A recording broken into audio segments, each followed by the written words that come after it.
नमस्कार। अपना कहानी कॉर्नर में आपका बहुत बहुत स्वागत है। इस कॉर्नर में आपके लिए लाता हूं मैं नई नई कहानियां जो आप सुनना चाहते हैं, जिसे महसूस करना चाहते हैं। आज बहुत ही सुंदर कहानी प्रेमचंद की मंत्र, जो मानवता के उच्चतम शिखर को दिखाती है। तो चलिए आरंभ करते हैं कहानी मंत्र। संध्या का समय था। डॉक्टर चड्ढा गोल्फ खेलने के लिए तैयार हो रहे थे।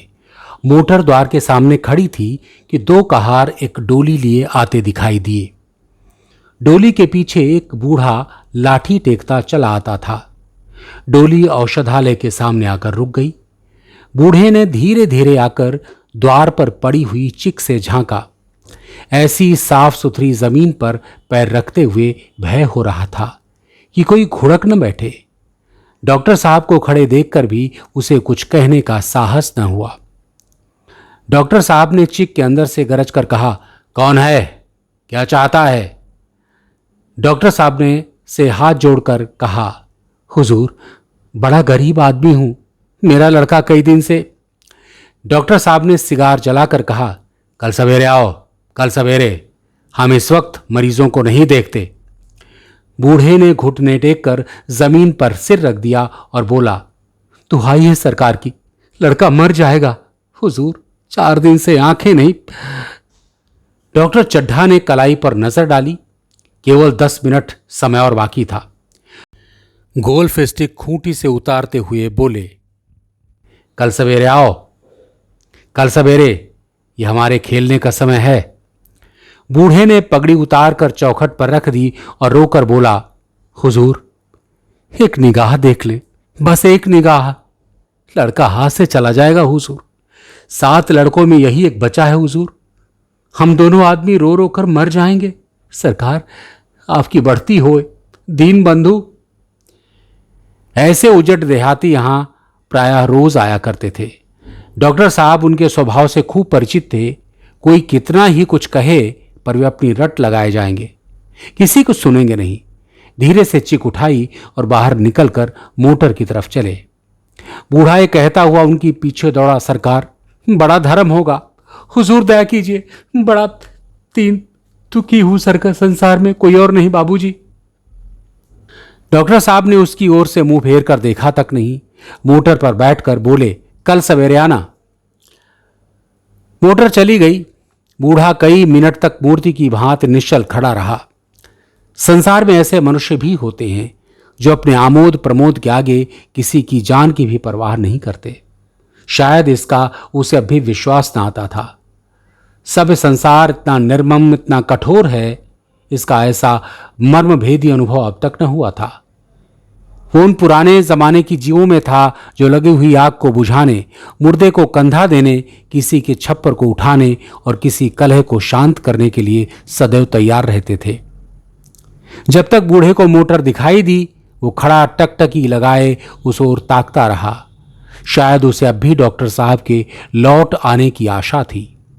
फिर उसने कहारों से डोली उठाने को कहा। डोली जिधर से आई थी उधर ही चली गई। चारों ओर से निराश होकर वो डॉक्टर चड्ढा के पास आया था। इतनी बड़ी तारीफ सुनी थी, यहां से निराश होकर वो फिर किसी दूसरे डॉक्टर के पास न गया। किस्मत ठोक ली। उसी रात उसका हंसता खेलता 7 साल का बालक अपनी बाल लीला समाप्त करके इस संसार से सिधार गया। बूढ़े माँ बाप के जीवन का यही एक आधार था। इसी का मुंह देखकर जीते थे। इस दीपक के बुझते ही जीवन की अंधेरी रात भाएं भाएं करने लगी। बुढ़ापे की विशाल ममता टूटे हुए हृदय से निकलकर अंधकार आर्त स्वर से रोने लगी। कई साल गुजर गए। डॉक्टर चड्ढा ने खूब यश और धन कमाया, लेकिन इसके साथ ही अपने स्वार्थ की रक्षा भी की, जो एक साधारण बात थी। यह उनके नियमित जीवन का आशीर्वाद था कि 50 वर्ष की अवस्था में उनकी चुस्ती और फुर्ती युवकों को भी लज्जित करती थी। उनके हर एक काम का समय नियत था। एक नियम से वो जौ भर भी न टलते थे। बहुधा लोग स्वास्थ्य के नियमों का पालन उस समय करते हैं जब रोगी हो जाते हैं। डॉक्टर चड्ढा उपचार और संयम का रहस्य खूब समझते थे। उनकी संतान संध्या भी इसी नियम के अधीन थी। उनके केवल 2 बच्चे हुए, एक लड़का और एक लड़की। तीसरी संतान न हुई, इसीलिए श्रीमती चड्ढा भी अब जवान मालूम होती थी। लड़की का तो विवाह हो चुका था, लड़का कॉलेज में पढ़ता था। वही माता पिता के जीवन का आधार था। शील और विनय का पुतला, बड़ा ही रसिक, बड़ा ही उदार, विद्यालय का गौरव, युवक समाज की शोभा, मुखमंडल से तेज की छटा सी निकलती थी। आज उसकी 20वीं सालगिरह थी।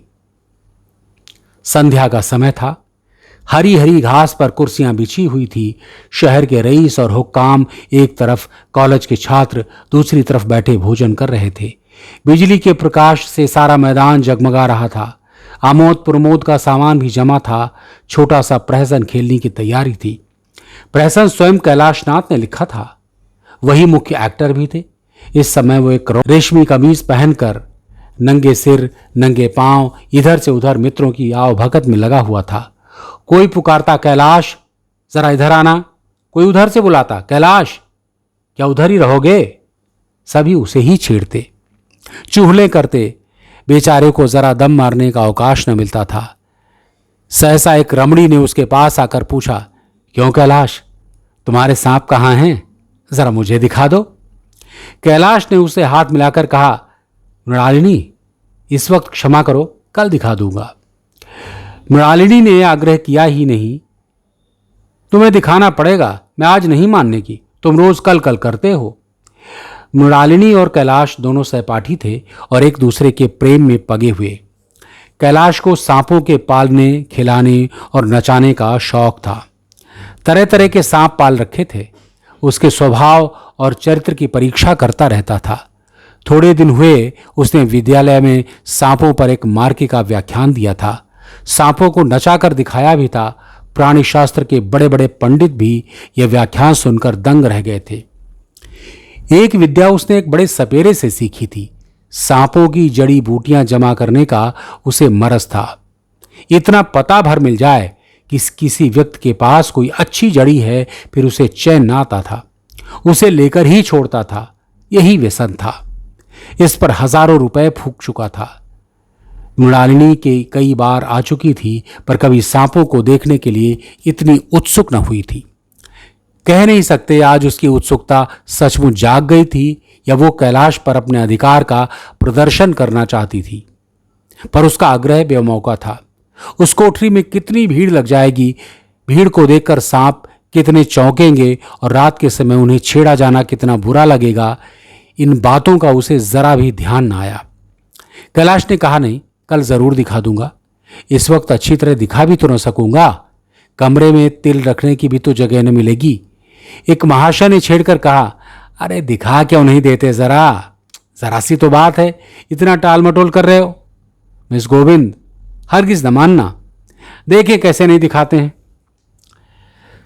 दूसरे महाशय ने रद्दा चढ़ाया, मिस गोविंद इतनी सीधी और भोली हैं, तभी आप इतना मिजाज करते हैं।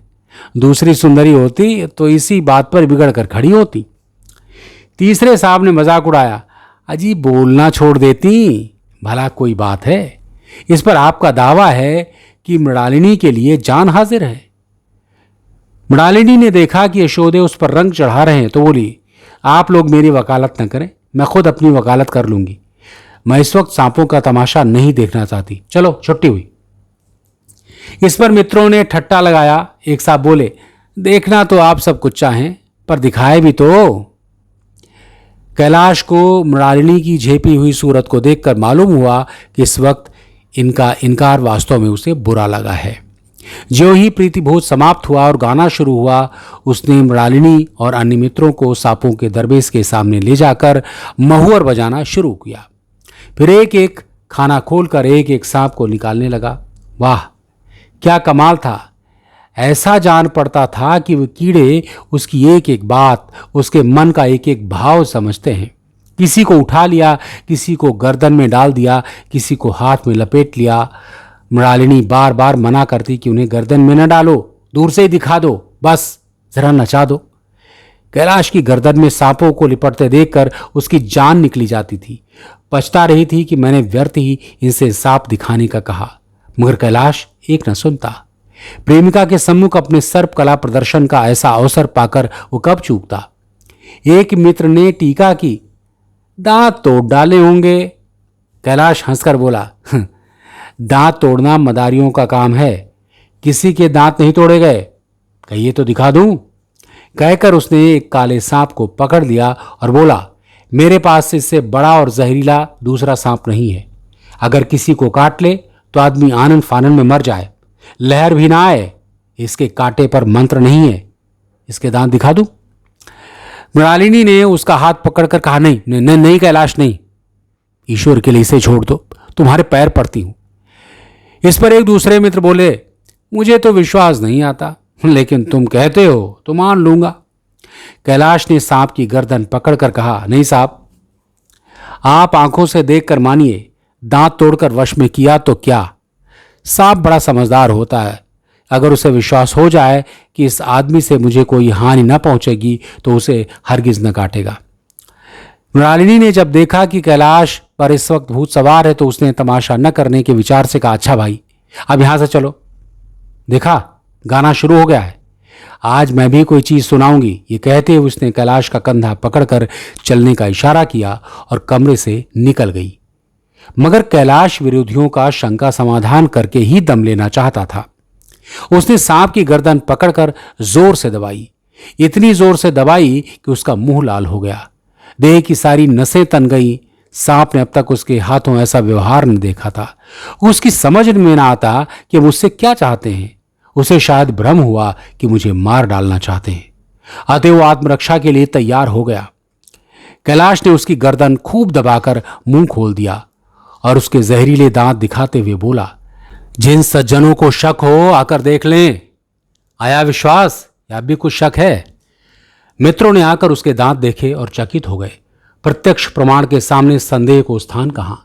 मित्रों का शंका निवारण करके कैलाश ने सांप की गर्दन ढीली कर दी और उसे जमीन पर रखना चाहा, पर वो काला गेहूं क्रोध से पागल हो रहा था। गर्दन नरम पड़ते ही उसने सिर उठाकर कैलाश की उंगली में जोर से काटा और वहां से भागा। कैलाश की उंगली से टप टप खून टपकने लगा। उसने जोर से उंगली दबा ली और अपने कमरे की तरफ दौड़ा। वहां मेज के दराज में एक जड़ी रखी हुई थी, जिसे पीस कर लगा देने से घातक विष भी रफू हो जाता था। मित्रों में हलचल बढ़ गई, बाहर महफिल में भी खबर गई। डॉक्टर साहब घबरा कर दौड़े। फौरन उंगली की जड़ कसकर बांधी गई, जड़ी पीसने के लिए दी गई। डॉक्टर साहब जड़ी के कायल न थे, वो उंगली का डसा भाग नश्तर से काट देना चाहते थे, मगर कैलाश को जड़ी पर पूर्ण विश्वास था। मृणालिनी पियानो पर बैठी हुई थी। वो खबर सुनते ही दौड़ी और कैलाश की उंगली से टपकते हुए खून को रुमाल से पोंछने लगी। जड़ी पीसी जाने लगी, पर उसी एक मिनट में कैलाश की आंखें झपकने लगीं, होंठों पर पीलापन दौड़ने लगा, यहां तक कि वो खड़ा न रह सका, फर्श पर बैठ गया। सारे मेहमान कमरे में जमा हो गए, कोई कुछ कहता था, कोई कुछ। इतने में जड़ी पीस कर आ गई। मृणालिनी ने उंगली पर लेप किया। 1 मिनट और बीता। कैलाश की आंखें बंद हो गईं। वो लेट गया और हाथ से पंखा झलने का इशारा किया। मां ने दौड़कर उसका सिर गोद में रख लिया और बिजली का टेबल फैन लगा दिया। डॉक्टर साहब ने झुककर पूछा, कैलाश, कैलाश कैसी तबीयत है? कैलाश ने धीरे से हाथ उठा लिया, पर कुछ बोल न सका। मृणालिनी ने करुण स्वर में कहा, क्या जड़ी कुछ असर न करेगी? डॉक्टर साहब ने सिर पकड़कर कहा, क्या बतलाऊं, मैं इसकी बातों में आ गया, अब तो नश्तर से भी कुछ फायदा न होगा। आध घंटे तक यही हाल रहा। कैलाश की दशा प्रतिक्षण बिगड़ती जा रही थी, यहां तक कि उसकी आंखें पथरा गईं, हाथ पांव ठंडे पड़ गए, मुख की कांति मलिन पड़ गई, नाड़ी का कहीं पता नहीं, मौत के सारे लक्षण दिखाई देने लगे। घर में कोहराम मच गया। मृणालिनी एक और सिर पीटने लगी, मां अलग पछाड़ खाने लगी। डॉक्टर चड्ढा को मित्रों ने पकड़ लिया, नहीं तो नश्तर अपनी गर्दन पर मार देते। एक महाशय बोले, कोई मंत्र झाड़ने वाला मिले तो संभव है, अब भी जान बच जाए। एक मुसलमान सज्जन ने इसका समर्थन किया, अरे साहब, कब्र में पड़ी लाशें जिंदा हो गई हैं, ऐसे ऐसे बाकमाल पड़े हुए हैं। डॉक्टर चड्ढा बोले, मेरी अकल पर पत्थर पड़ गया था कि इसकी बातों में आ गया, नश्तर लगा देता तो ये नौबत ही क्यों आती। बार बार समझाता रहा, बेटा सांप न पालो, मगर कौन सुनता है। अरे बुलाइए, किसी झाड़ फूक करने वाले को ही बुलाइए, मेरा सब कुछ ले ले, मैं अपनी सारी जायदाद उसके पैरों में रख दूंगा, लंगोटी बांध कर घर से निकल जाऊंगा, मगर मेरा कैलाश, मेरा प्यारा कैलाश उठ बैठे, ईश्वर के लिए किसी को बुलाइए। एक महाशय को किसी झाड़ने वाले से परिचय था, वो दौड़कर उसे बुला लाए, मगर कैलाश की सूरत देखकर उसे मंत्र चलाने की हिम्मत न पड़ी। बोला, अब क्या हो सकता है सरकार, जो कुछ होना था हो चुका। अरे मूर्ख, ये क्यों नहीं कहता कि जो कुछ न होना था वो कहां हुआ। मां बाप ने बेटे का सेहरा कहां देखा। मृणालिनी का कामना तरु क्या पल्लो और पुष्प से रंजित हो उठा। मन के वो स्वर्ण स्वप्न जिसने जीवन आनंद का स्रोत बना हुआ था, क्या पूरे हो गए। जीवन के नृत्यमय तारिका मंडित सागर में आमोद की बहार लूटते हुए क्या उसकी नौका जलमग्न नहीं हो गई। जो न होना था वो हो गया। वही हरा भरा मैदान था, वही सुनहरी चांदनी एक निरुशब्द संगीत की भांति प्रति पर छाया हुई, वही मित्र समाज था, वही मनोरंजन के सामान थे, मगर वहां हास्य की ध्वनि थी। जहां हास्य की ध्वनि थी वहां करुण क्रंदन और अश्रु प्रवाह था। शहर से कई मील दूर एक छोटे से घर में एक बूढ़ा और बुढ़िया अंगीठी के सामने बैठे जाड़े की रात काट रहे थे। बूढ़ा नारियल पीता था और बीच बीच में खांसता था। बुढ़िया दोनों घुटनियों में सिर डाले आग की ओर ताक रही थी। एक मिट्टी के तेल की कुप्पी ताक पर जल रही थी।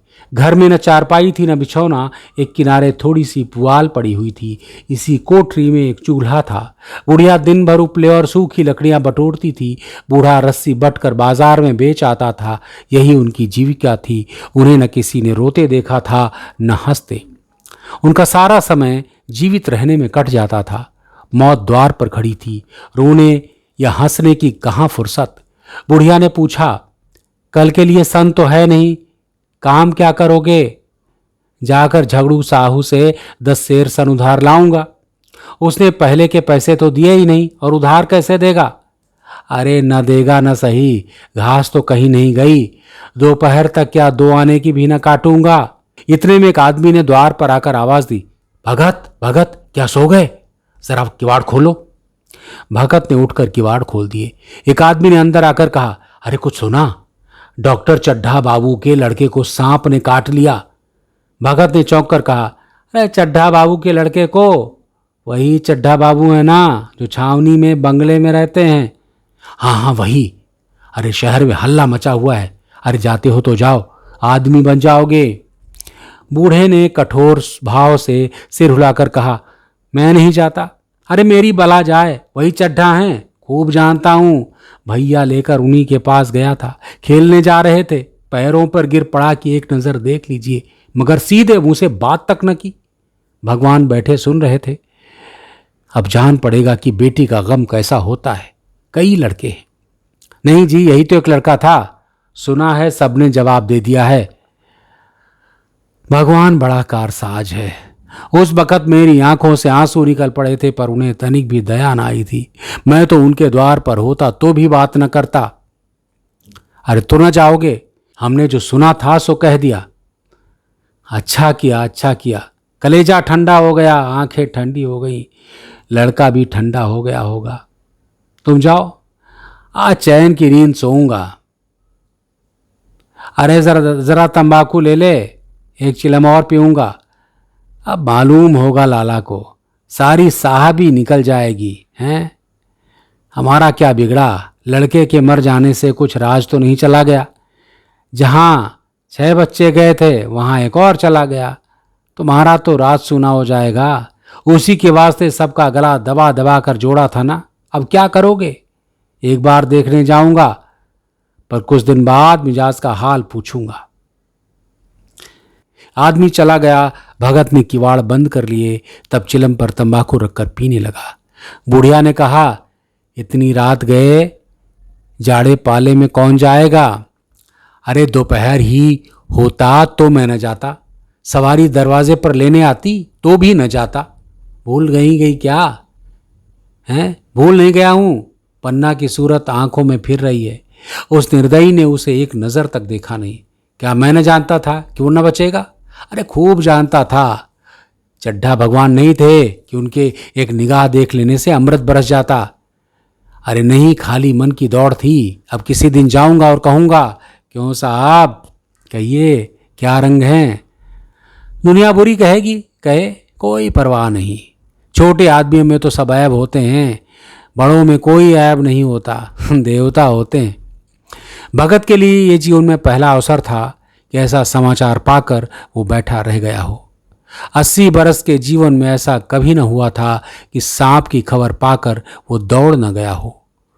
माघ पूस की अंधेरी रात, चैत वैसाख की धूप और लू, सावन भादों की चढ़ी हुई नदी और नाले, किसी की उसने कभी परवाह न की। वो तुरंत घर से निकल पड़ता था, निस्वार्थ, निष्काम।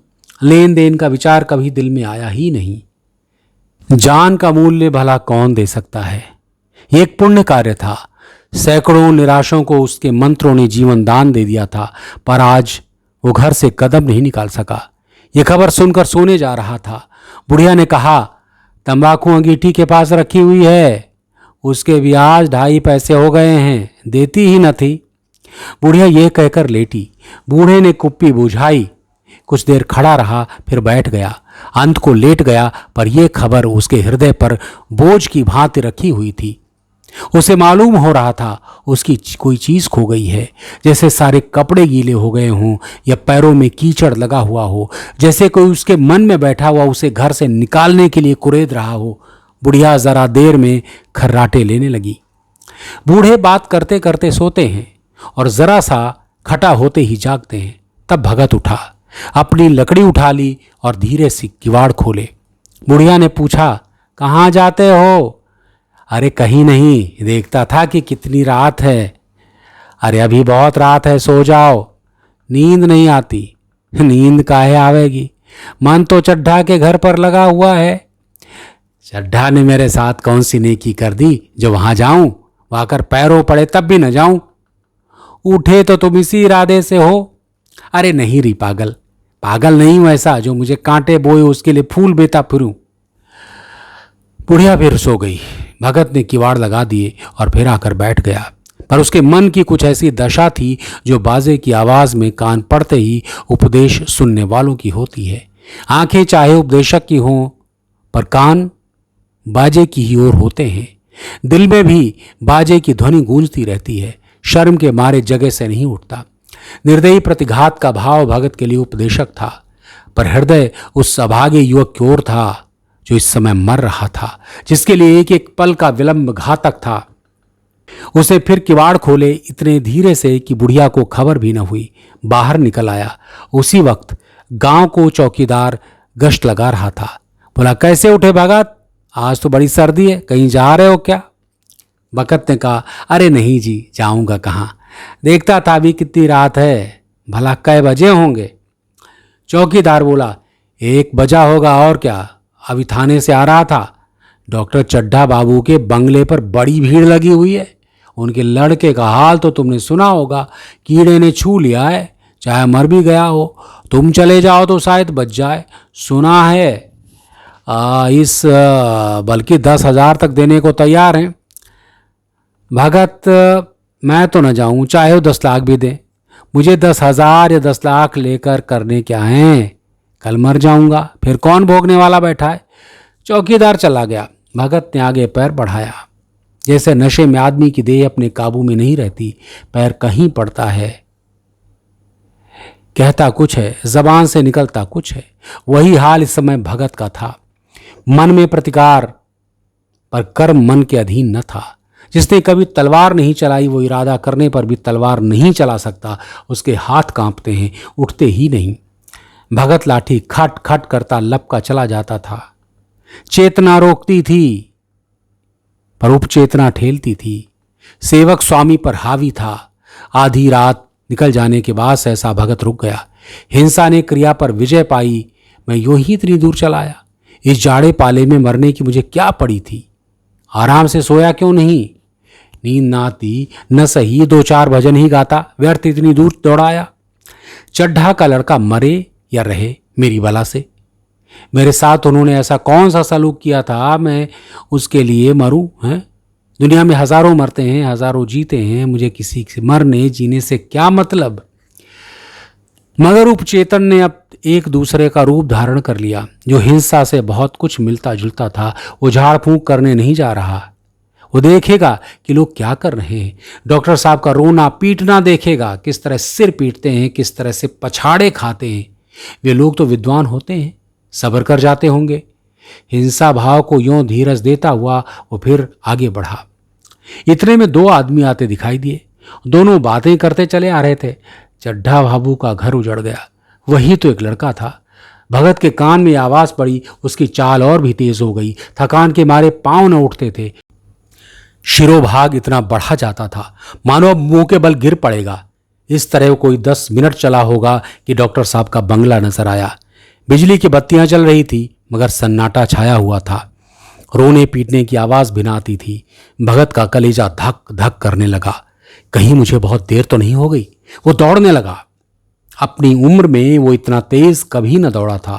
बस यही मालूम होता था मानो उसके पीछे मौत दौड़ी आ रही है। 2 बज गए थे। मेहमान विदा हो गए। रोने वालों में केवल आकाश के तारे रह गए थे और सभी रो रो कर थक गए थे। बड़ी उत्सुकता के साथ लोग रह रहकर आकाश की ओर देखते थे कि किसी तरह सुबह हो और लाश गंगा की गोदी में दे दी जाए। सहसा भगत ने द्वार पर पहुंचकर आवाज दी। डॉक्टर साहब समझे कोई मरीज आया होगा। किसी और दिन उन्होंने उस आदमी को दुत्कार दिया होता मगर आज बाहर निकल आए। देखा एक बूढ़ा आदमी खड़ा है, कमर झुकी हुई है, पोपला मुंह, बाहों तक सफेद हो गई थी, लकड़ी के सहारे कांप रहा था। बड़ी विनम्रता से बोले, क्या है भाई, आज तो हमारे ऊपर ऐसी मुसीबत पड़ गई है कि कुछ कहते नहीं बनता। फिर कभी आना। इधर 1 महीना तक शायद मैं किसी भी मरीज को न देख सकूंगा। भगत ने कहा, सुन चुका हूं बाबूजी, इसीलिए आया हूं। भैया कहाँ है, जरा मुझे भी दिखा दीजिए। भगवान बड़ा कारसाज है, मुर्दे को भी जिला सकता है। कौन जाने अब भी उसे दया आ जाए। चड्ढा ने व्यथित स्वर से कहा, चलो देख लो। मगर 3-4 घंटे हो गए हैं। जो कुछ होना था हो चुका। बहुतेरे झाड़ने फूकने वाले देख देख कर चले गए। डॉक्टर साहब को आशा तो क्या होती, हाँ बूढ़े पर दया आ गई। अंदर ले गए। भगत ने लाश को 1 मिनट तक देखा, तब मुस्कुराकर बोला, अभी कुछ नहीं बिगड़ा है बाबूजी। ये नारायण चाहेंगे तो आधे घंटे में भैया उठ बैठेंगे। आप नाहक दिल छोटा कर रहे हैं। जरा कहारों से कहिए पानी तो भरें। कहारों ने पानी भर भर कर कैलाश को नहलाना शुरू किया। पाइप बंद हो गया था। कहारों की संख्या अधिक न थी, इसलिए मेहमानों ने अहाते के बाहर के कुएं से पानी भर भर कर कहारों को दिया। मृणालिनी कलसा लिए पानी ला रही थी। बूढ़ा भगत खड़ा मुस्कुरा मुस्कुरा कर मंत्र पढ़ रहा था, मानो विजय उसके सामने खड़ी है। जब एक बार मंत्र समाप्त हो जाता तब वो एक जड़ी कैलाश के सिर पर डाल देता और जाने कितनी बार भगत ने मंत्र फूंका। आखिर जब उषा ने अपनी लाल लाल आंखें खोली तो कैलाश की भी लाल लाल आंखें खुल गईं। एक क्षण में उसने अंगड़ाई ली और पानी पीने को मांगा। डॉक्टर चड्ढा ने दौड़कर नारायणी को गले लगा लिया। नारायणी दौड़कर भगत के पैरों पर गिर पड़ी और मृणालिनी कैलाश के सामने आंखों में आंसू भरे पूछने लगी, अब तबीयत कैसी है। एक क्षण में चारों तरफ खबर फैल गई। मित्रगण मुबारकबाद देने आने लगे। डॉक्टर साहब बड़े श्रद्धा भाव से हर एक के सामने भगत का यश गाते फिर रहे थे। सभी लोग भगत के दर्शनों के लिए उत्सुक हो गए, मगर अंदर जाकर देखा तो भगत का कहीं पता न था। नौकरों ने कहा, अभी तो यहीं बैठे चिलम पी रहे थे। हम लोग तंबाकू देने गए तो नहीं ली, अपने पास से तंबाकू निकाल कर भरी। यहां तो भगत की चारों ओर तलाश होने लगी और भगत लपका हुआ घर चला जा रहा था कि बुढ़िया के उठने से पहले पहुंच जाऊं। जब मेहमान लोग चले गए तो डॉक्टर साहब ने नारायणी से कहा, बुढ़ा न जाने कहाँ चला गया। एक चिलम तंबाकू का भी रवादार न हुआ। तो सोचा था इसे कोई बड़ी रकम दूंगी। चड्ढा ने कहा, रात को तो मैंने नहीं पहचाना, पर जरा साफ हो जाने पर पहचान गया। एक बार ये मरीज को लेकर आया था। मुझे अब याद आया कि मैं खेलने जा रहा था और मरीज को देखने से इनकार कर दिया था। आज उस दिन की बात याद करके मुझे जितनी ग्लानि हो रही है उसे प्रकट नहीं कर सकता। मैं उसे अब खोज निकालूंगा, उसके पैरों पर गिरकर अपना अपराध क्षमा कराऊंगा। वो कुछ लेगा नहीं, ये जानता हूं। उसका जन्म यश की वर्षा करने के लिए ही हुआ है। उसकी सज्जनता ने मुझे ऐसा आदर्श दिखा दिया है जो अब से जीवन पर्यंत मेरे सामने रहेगा। तो ये थी कहानी मंत्र प्रेमचंद की। प्रेमचंद की एक से एक कहानियाँ हैं जो हमें बहुत शिक्षाएं देती हैं। ऐसी ही कहानियाँ आपके लिए लाता रहूँगा। आप कमेंट करके ज़रूर बताइए कि ये कहानी आपको कैसी लगी और कौन सी कहानी सुनना चाहते हैं। आपका बहुत बहुत धन्यवाद। फिर मुलाकात होगी किसी नई कहानी के साथ। नमस्कार।